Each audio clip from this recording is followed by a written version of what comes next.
I now call the March 21st, 2023 regular city council meeting to order. Pursuant to Government Code Section 54953F, with a quorum of the city council present in the council chamber at City Hall, I will be participating remotely under the Just Cause provision due to the need to care for my children during the LAUSD strike. There is no one over 18 years old in the room with me at my remote location. I am participating via Zoom webinar with both audio and video capabilities. If you can please all rise and join me in the Pledge of Allegiance. I pledge allegiance to the flag of the United States of America and to the republic for which it stands, one nation, under God, indivisible, with liberty and justice for all. You may be seated. City Clerk, please call the roll. Yes, Mayor Lopez, Present. Mayor Pro Tem Larios. Here. Councilmember Merlo, Councilmember Ibarra. Here, you have a quorum. Thank you, City Clerk. Do we have any changes to the agenda? There are none. May I have a motion to approve the agenda? I'll move Ibarra. I'll second Larios. Motion by Councilmember Ibarra, seconded by Mayor Pro Tem Larios to approve the agenda. Mayor Lopez, Yes. Mayor Pro Tem Larios. Yes. Councilmember Merlo. Yes. Councilmember Ibarra. Yes. Motion carries. Thank you. We will now take public comments from members of the audience. If you would like to provide public comment, please come to the podium or click the raise hand button on Zoom. Do we have any public comments there in the council chambers or any on Zoom? There are no raised hands in Zoom. Thank you. Seeing that there are none, we will now go on to presentations. Agenda item number 1 is sales and property tax revenue update. Finance Director Williams will present this item.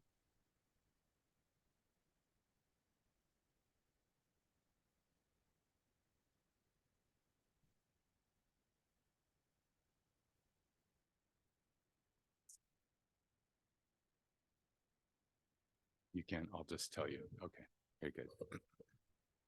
Yes, good morning, Honorable Mayor, Honorable Members of City Council. Thank you for the opportunity to present to the council an overview of and update of 2 of the city's major general fund tax resources, sales and property taxes. This overview will cover the following. We'll cover a general economic update with cost drivers that we've observed over the last 3 years, as well as outlook for the upcoming fiscal year and trends of business and consumer activity.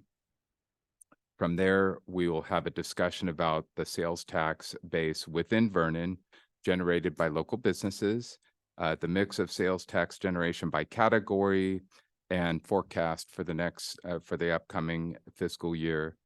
And we'll finish up with an overview of property tax and a look at the same Vernon's share, the significance of the business property, fixtures and equipment within the city, and our property tax forecast.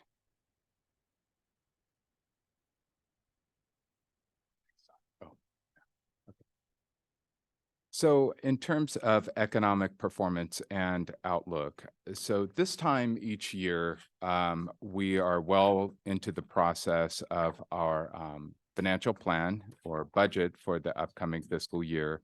And many years ago, this was a much more simple process where we would look at the previous year and add some sort of inflator or deflator, just depending on the general economy. In terms of reasonableness, but just as our local businesses are experiencing, we have a considerably more complex environment where we have to actually begin looking globally, because what impacts one leading economy spills over into the next. And we see this is especially felt in the financial markets, the banking. We've seen this in the news the last 10 days. As well as commodities such as natural gas, which is very important to our utility. So from there, we look regionally. So we look at the county, the state, and the greater Los Angeles area, and finally at our own economy right here in the city. And this is what we see in terms of recap. Although inflation peaked last summer, in terms of the headline number, it has still continued a month over month increase since that time. So in other words, over the last year, even though we have observed a decreasing percentage of year-over-year inflation, and that represents progress, it is still only a reduction in the rate of increase, and that simply means prices are continuing to rise, but at a slower pace than last summer. Drivers for this are strong employment, which on the one hand we can be happy about, but what this is creating is this wage price spiral, we call it, and that is what is continuing to drive prices, particularly on services and finished products. And supply chain. So while many of the issues related to supply chain have improved and in some cases been resolved, these constraints continue and they are still driving costs. On the right-hand side, in terms of outlook, this is a significant point of debate. We just met with our sales tax analytics yesterday and reviewed a survey of economists, and it's literally a 50-50 split. No one really knows what to think in terms of models and outlook, but all of them kind of have the denominator of caution. So it's difficult to see how the Federal Reserve has any other path besides keeping interest rates higher for longer because inflation is still at 300% of their goal. So even if it flattens out and they slow the pace of these increases, they're likely to stay high for longer. And as we mentioned, the financial markets, we are seeing the bond market, which is very important to us in terms of both our financing and investing. And we're seeing the market already price in what we refer to basis points. 100 basis points is a percentage. The market's already pricing that in.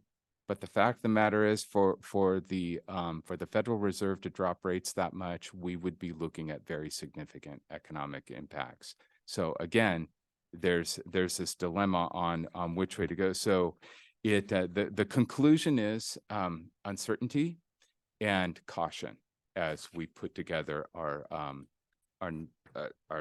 financial plan for the next fiscal year.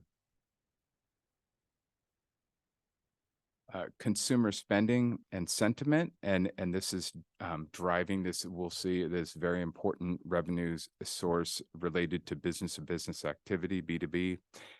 And we see two measures that are, on the one hand, continued positive economic activity. I mean, we would rather have positive activity than a recession, but yet this directly and indirectly continues to drive that inflation number. So we saw consumer sentiment declining over the last year, probably in response to the capital markets, the declining stock market. But that seems to have bottomed, which again puts pressure on what needs to be done in terms of interest rates and slowing things down. That's the only way that prices are ever going to get under control.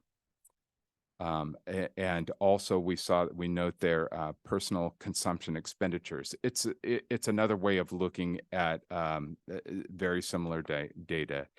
And it's remained stubbornly high and slightly increased as of the last measurement. So that's actually gone in reverse of the progress that they were hoping for. So again, the conclusion to this is, thus far, the consumer has shown a willingness to absorb rising prices, but we don't know how long that is going to continue. And this has been just a driver, and we're seeing these increased costs across the board. Okay, next slide, please. So shifting to actual sales tax right here in Vernon. So first up, we recently analyzed these data, and this is what we found. So the pie, the entire pie represents the sales tax generated, just the Bradley Burns, under Bradley Burns law, generated within the city of Vernon. And statewide is a 7.25%, plus any additional countywide, bringing that, now this is prior to our add-on tax or our transaction use tax. That brings the total to 9.5%. Of this, Vernon is allocated 1%. So that's per state law. That's not going to change. But what it means, as you can see there, out of nearly 99 million generated within the city's borders, City of Vernon receives 8.2 million. So this is a very important message, especially related to revenues that help fund streets. And there's a disproportionate, we receive a disproportionate low, effectively none, relative to nearby cities. And yet this is what is being produced within the city. Sales tax by category. This is very important to us. The stacked bars over the last, it's 4 years of quarterly measurements. And as you can see, there's several categories which mean so much to the business mix. And topping the categories are business to business. So we have that very unique sales tax generator here in the city. Construction materials, and they continue to be strong thus far. General retail actually has a presence. And then finally, the county pool, which is the light blue along the bottom. And what that is that's the city's share as measured by contribution to the entire pool. So those are internet sales. That's the easiest way to think of that. So it has increased, but whenever our tax goes down, so does that share proportionately. Forecast. Again, caution. Sales tax has been over the last half decade, last 6 years or more, sales tax has been the fastest growing revenue source. And as such, it is very important to the future of the general fund and consequently the utility as well, in that the two funds correlate to one another. However, it is sales tax is also the fastest to adjust. So, and that's up or down based on consumer and business activity. So if we're thinking even a modest slowdown, that is what we're thinking over the next coming fiscal year. We actually have a little bit of an update to this from yesterday, but as you can see, 14 to 15.5, that's effectively flat. That's pretty slow. So as such, we are exercising caution in terms of outlook, uncertainty, lack of consensus, and expected slowing over at least the next 18 months, whether we have a recession or not. Property tax, very similar to sales tax. The pie represents everything that is generated within the city. City of Vernon is known as a low property tax city. And as you can see, we generate a very significant amount of revenue that goes to many different agencies, school districts, state, county, and the City of Vernon receives 7% of the 1% of the assessed value. That's how the property taxes work. So this is not subject to change. There, you would literally have to have every one of those agencies on that chart to agree to give us a larger percentage, and that's literally never going to happen. So it demonstrates the importance of economic development within the city that both positively impacts the utility and generates sales tax and other general fund related taxes. business property tax, we make note of this because this is a distinctive feature of the city of Vernon. And this is known as unsecured. So it's fixtures, furniture, equipment. And there's a lot of that purchased within the city of Vernon because of the types of businesses that are here.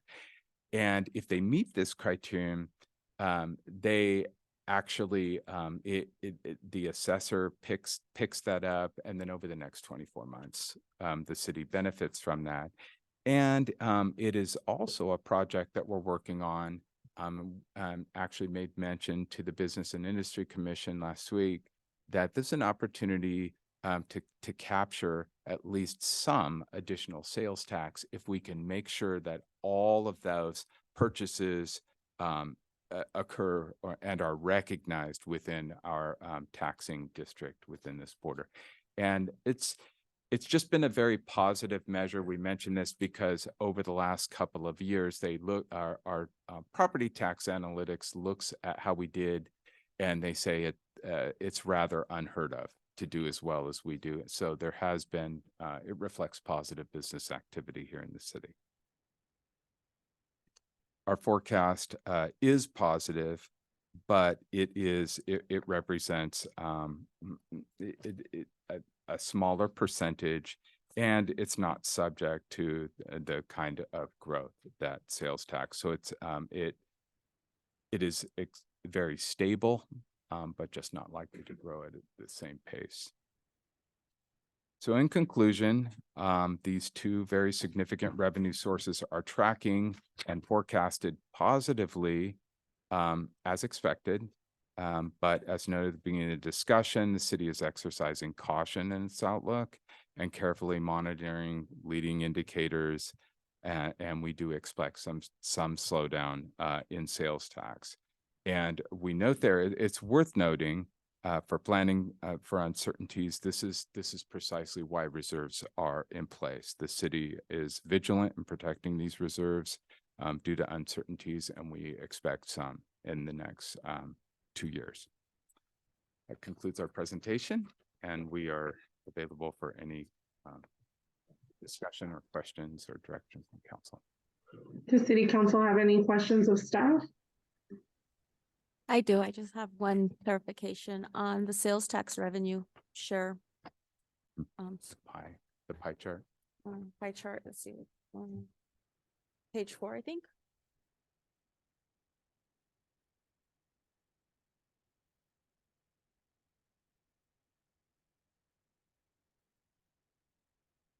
Okay. I know I've talked to a few elected officials about this and how the fight we have on getting transportation money into Vernon. Is that all we get every year is about $23,000?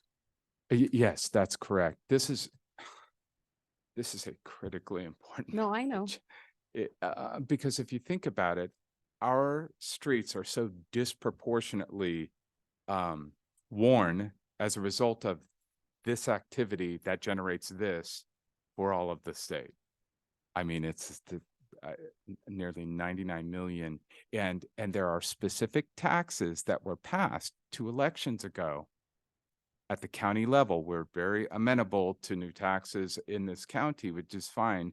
But we're generating them and we literally get nothing. I just wanted to clarify that, so I have this in writing for. And we have more detail. It obviously is much more than this, but we have a memo that was presented to the city administrator that you can share. Thank you. Do we have any further questions of staff? No. Okay, thank you for the update, Director Williams. We will now go on to consent calendar. All matters listed on the consent calendar may be approved with one motion. Items may be removed from the consent calendar by any member of the council. Those items removed will be considered immediately after the consent calendar. Does council wish to pull any items from the consent calendar? No. No. Are there any public comments for the consent calendar, either at the council chambers or on Zoom? There are no raised hands in Zoom. Okay, seeing that there are none, may I have a motion for consent calendar item numbers 2 through 15? I'll move Ibarra. I'll second Merlot. Motion by Councilmember Ibarra, seconded by Councilmember Merlot to approve the consent calendar. Mayor Lopez, Yes.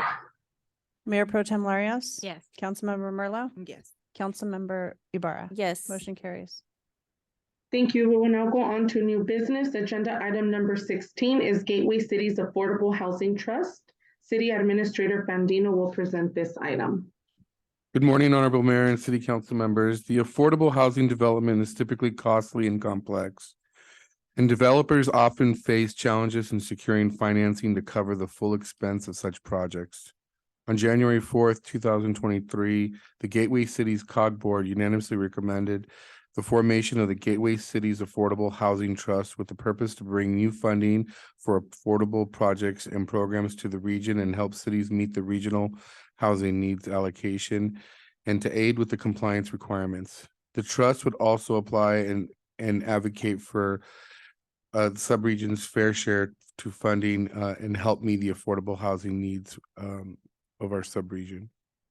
As a member of the city's of the Gateway COG, Vernon is eligible to join the trust.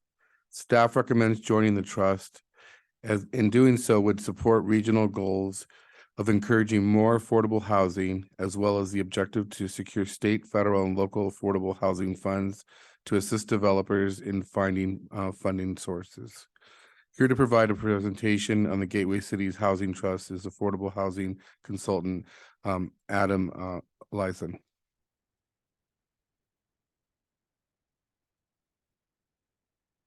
Morning, Mayor and Council. Happy to be here representing Gateway Cities Council of Governments and provide this brief presentation about a summary on the affordable housing.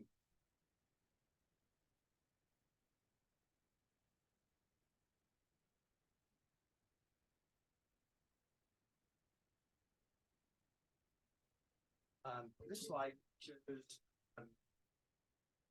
a map of the cities that have already joined the trust, those colors that are dark. And the lighter color represents the cities that are currently scheduled for council meetings. I apologize, Vernon, we just did this map about a week ago and we found out you were having your council meeting shortly after preparing this. But we would add you as well. In January, the Gateway Cities COG Board approved moving forward with talking to cities about joining the trust. We did a study over the last year, several studies actually, and one of them was just to see the magnitude of affordable housing projects in just one affordable housing program. This trust will be, the purpose of the trust will be to explore a variety of affordable housing programs, not only multifamily rental, but an ADU loan program, a down payment assistance program, and any other affordable housing programs that has funding available from state, federal, or local sources. But one of the programs that's fairly popular and in demand in the Gateway Cities region is a multifamily rental development program for affordable housing.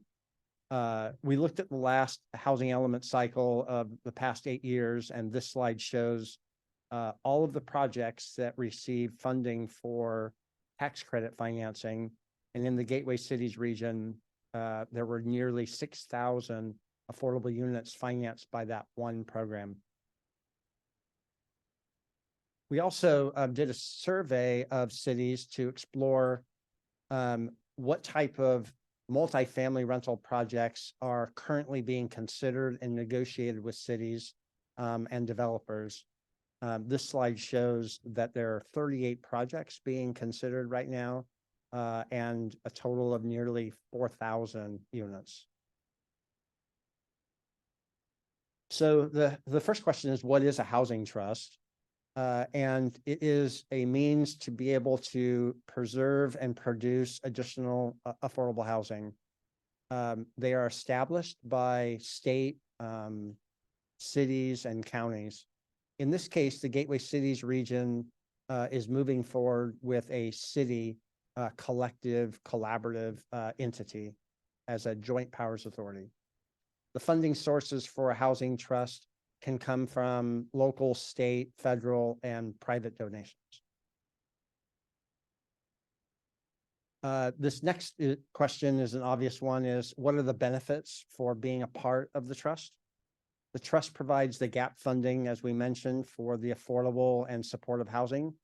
And the interesting part about this first bullet is that usually that affordable housing benefit is for populations that already exist in the community, according to a UCI study. The trust makes affordable housing projects more competitive. In other words, if the trust were able to get affordable housing subsidies, then it's easier for that project or that program to get additional subsidies. The trust also helps to finance and contribute towards the city's regional housing needs assessment mandates that the state has. And membership in the trust helps to bring additional funding dollars into the region that otherwise would not be available. And the trust is a regional collaborative entity that works with other stakeholders that are also focused on affordable housing. We get, so to speak, a seat at the table with different entities within this region, the county, focusing their efforts on addressing affordable housing in a variety of manners, including services as well. And finally, the trust is doing this, and maybe for Vernon, this might be of significant benefit. They're doing this and taking care of the financing, getting the financing, and then deploying that funding to those who are in need, so that, and then at the end of the day, the trust is responsible for all the compliance requirements, the annual certifications, and managing the financing as well, so that the staff within the city does not have that task. Over the past year, there's been a number of studies that have been that we've initiated with the COG to be able to determine the need for the trust.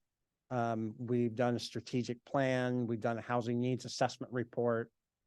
Those two slides you saw about surveying proposed developments and truly looking at the needs of the region for affordable housing and additional funding.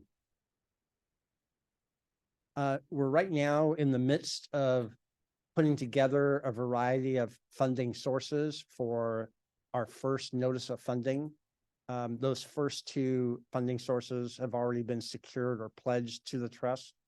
And what we're trying to do is get an additional amount all the way up to $5 million, because if we can get to that $5 million, there is a program that has a deadline, a funding program that has a deadline of the middle of May. And if we have 5 million, the state will, through a competitive grant process, match that 5 million. We don't have to get all the 5 million, but that's the maximum amount that we're shooting for. We're in discussions with the County of LA about additional funding that can come in to help support that. That fourth bullet you see is the state grant that I just mentioned. We're also looking at and have been discussing with SCAG an additional grant program to the trust called REAP 2.0. And that grant application deadline will be coming out within the next month or so. There's a variety of other capital sources that I've listed there that we will also be working on securing and bringing into the region those new additional dollars. Some of the key elements of the proposed Joint Powers Authority Agreement includes that we will be not only looking at this one program. I've mentioned that there are a variety of programs. The steering committee that was established to help us with policy decisions to move this forward wanted to ensure that all types of affordable housing programs could be considered. So we're just kind of casting that net pretty wide right now.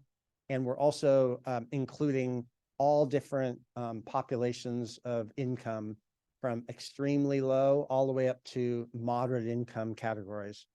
I'm sure that we'll be looking at the funding sources, and that will more than likely dictate what types of programs will be initiated over the first year. The composition of the board consists of 7 directors that are elected officials that have that are within a city that is a member of the trust, appointed by the Gateway Cities COG board.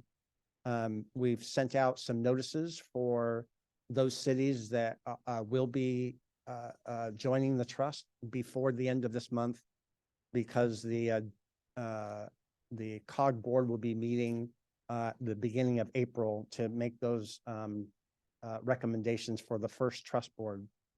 We also have two directors that are housing experts that will be appointed by the city manager's steering committee. There is administrative cost for this, and fortunately, we have quite a few cities that have already joined, and that administrative cost gets spread out among those cities that end up joining.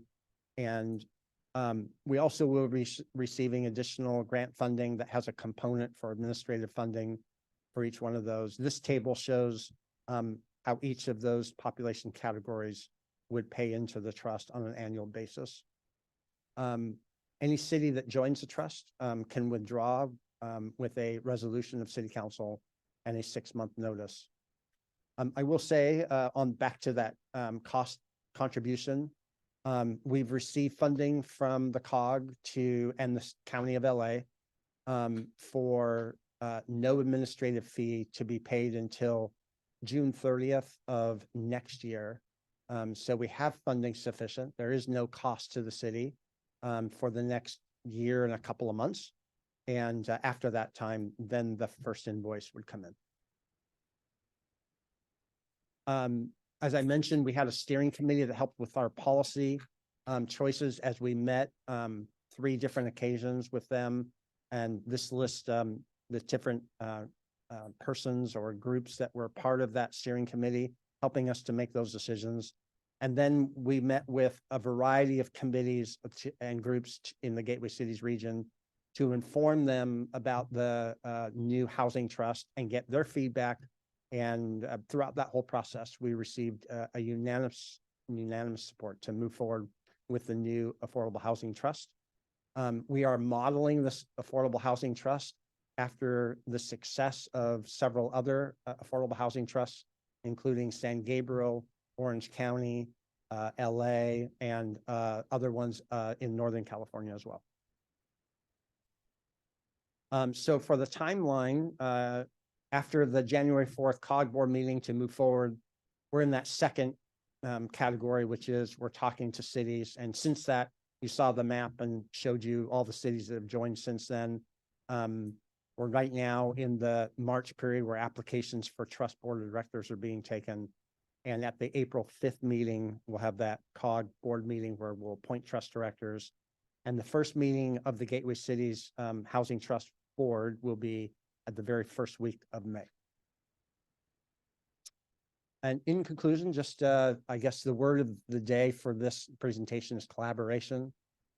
We believe the Regional Housing Trust is a collaborative entity that helps us join together, have synergistic relations, using these strength in numbers as we join together as cities. Our intent is to bring dollars into the region, work with our legislative group, work with our county elected officials, and to address the affordable crisis that we face, and do that in a spirit of collaboration. That concludes my presentation. I'm available to answer any questions you may have. Thank you. Does council have any questions? Not at this point. I do, sorry. This is a new trust that's forming? Correct. And I'm sorry, what role do you play in the trust? Do I Yeah. play? Mhm. I'm an affordable housing consultant. My past experience and current experience is as the manager of the Orange County Housing Finance Trust. So I helped set that one up. And I was hired to help the COG to set this Gateway Cities Affordable Housing Trust up. Okay, and then what cities have already joined? Here, let me, can't go back. 10 cities. Okay, That first map, if you have it on your presentation, there have been 10 that have joined, and there are additional 5 or 6 that have city council presentations tonight, Norwalk, and there's another city tonight too. And your first meeting, you said it was in May? First meeting of the trust board is the first week of May. So by then you've already known what cities are joining? By then we'll know, and there's no deadline to join. It's just that we're trying to get the cities to join this particular month, because then there's an opportunity for the elected officials to be appointed to the trust board. Oh. Yeah, if they want to.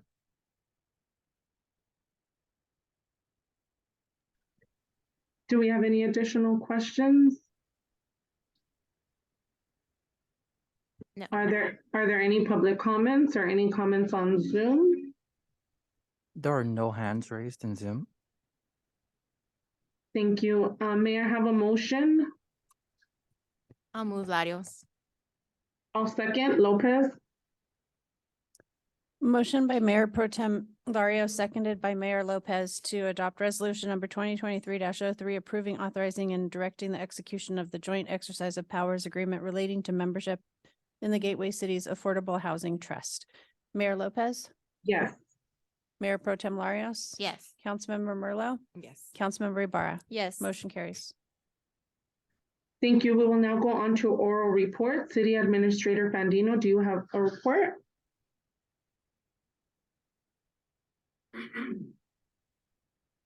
I do. Due to the unsolved labor negotiations at LAUSD, there's the possibility of protest at Vernon Elementary in the morning hours of Tuesday, Wednesday, and Thursday of this week. LAUSD staff have planned to make their way from school to school in the general area and bring attention to their grievances with the district, and may have an appearance here at the Vernon Elementary. PD is aware and will work with LA Unified School District Group to help alleviate any potential disruptions in traffic surrounding the school. And Chief, I don't know if you want to add anything to that.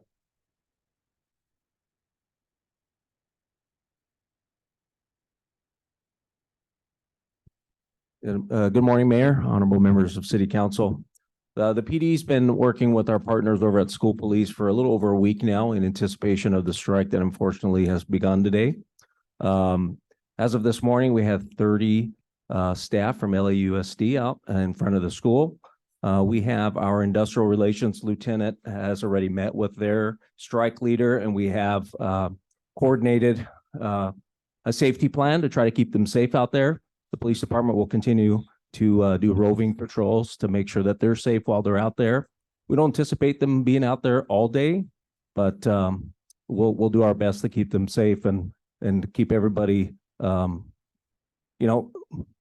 keep them safe while they protest, and make sure that the school is kept safe, and provide any services that the PD can to make sure that they come to a peaceful resolution. Our hope is that they won't last 3 days, but if it does, we'll be ready to support them. Thank you. Senior high school students who attend school or live in Vernon area still have time to apply for the 2023 Vernon Community Fund Scholarship. The deadline to submit application is Thursday, March 30th, 2023. A reminder notification about the upcoming application deadline has been sent to all the local schools and have been broadcast on the city's social media platforms. To learn more about the program, visit the cityofvernon.org VCF scholarship page. Just a reminder that this Thursday, hopefully we won't have any rain. Is a reminder that we have the Egg Extravaganza event, which will be held here at the City Hall lawn from 5 to 7 p.m. on Thursday, March 23rd. Celebrate with us. Guests will enjoy a free habit meal, egg hunt, and festivity giveaways and raffle prizes. On April the 6th, the city's next job fair is scheduled. Outreach to local businesses underway. Broad advertising to the southeast area via social media, community partners, and large-scale banners is planned to help spread the word about the event. And that's all I have. Thank you for your report. Are there any reports from council? No. None. Seeing that there are none, with no further business, I adjourn the council meeting at 9:39. Thank you, everyone. Have a good day. Stay dry.